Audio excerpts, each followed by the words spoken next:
Hey there guys, it's Ashton here. So I'm back doing my week 2 and my second video commentary for Media Industries and Communications 3165.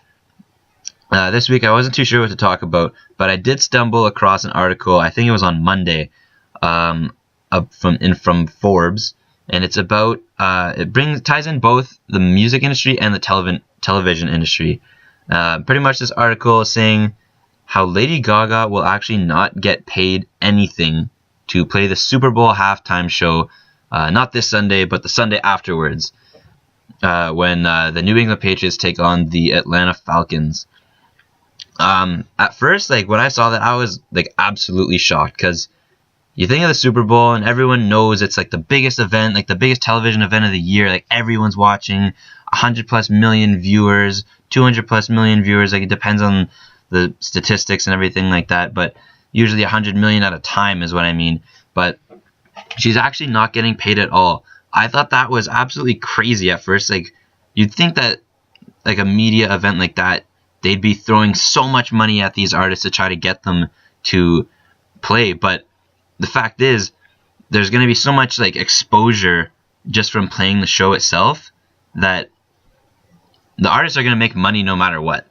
They're going to play that. Lady Gaga's going to play the show, and her new album or her new tour that's coming, it's going to sell a ton. Her songs are going to sell on iTunes. He's going to be streamed on Spotify, Pandora, iTunes, or Apple Music, I should say, sorry.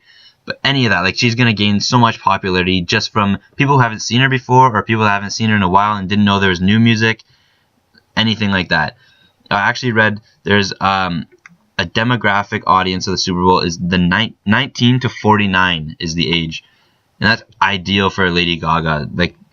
She's gonna want, it's gonna be perfect for her music because she's a pop singer, right? So she's gonna have the perfect young audience to pick and choose from, and people are gonna be falling all over it. I think I read in the article as well that when Bruno Mars played the Super Bowl halftime show, his album jumped at least 4 or 6 spots in a week after playing the halftime show. That's how popular it was.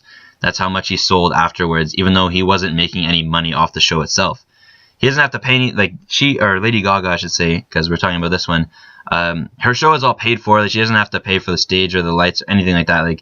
It's all done by the NFL, but she's not making any money off of it, which I thought was crazy, but it makes total sense, and rightly so, because these artists make a killing, as we know. These established artists, contrary to my last video commentary I did on the non-established artists and how music venues are closing down, but these established artists make a killing off touring.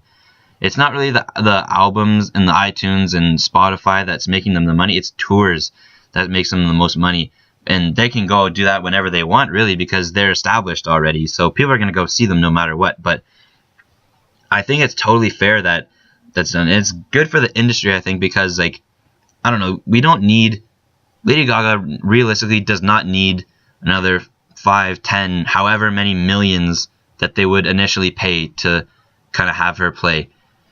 Not only that, but if you tie in the television industry here, everyone knows that the Super Bowl is the pinnacle day for media, advertising, everything like that.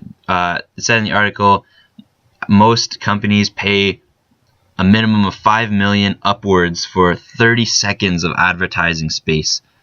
That's between the game. That's during commercials, which is absolutely ridiculous. But you're right. There's that audience, the 100 million plus people watching. Your brand's gonna get out there, and people are gonna look you up. So I don't think it's all bad, but it's still just crazy to me. The amount of money that goes into the Super Bowl. I get it's a huge day, even regardless if you're a football fan or not, but it's still just absolutely crazy to me. It just shows how productive these media industries are just off one event like that. That's only one to name a few. That is the biggest one of the whole year. But anyways, I'm looking forward to that, and can't really say I'm looking forward to Lady Gaga's performance, but the commercials, yeah, I'm interested. The game a little bit, but we'll see how it goes. Thanks a lot for listening, guys. I'll see you guys next week.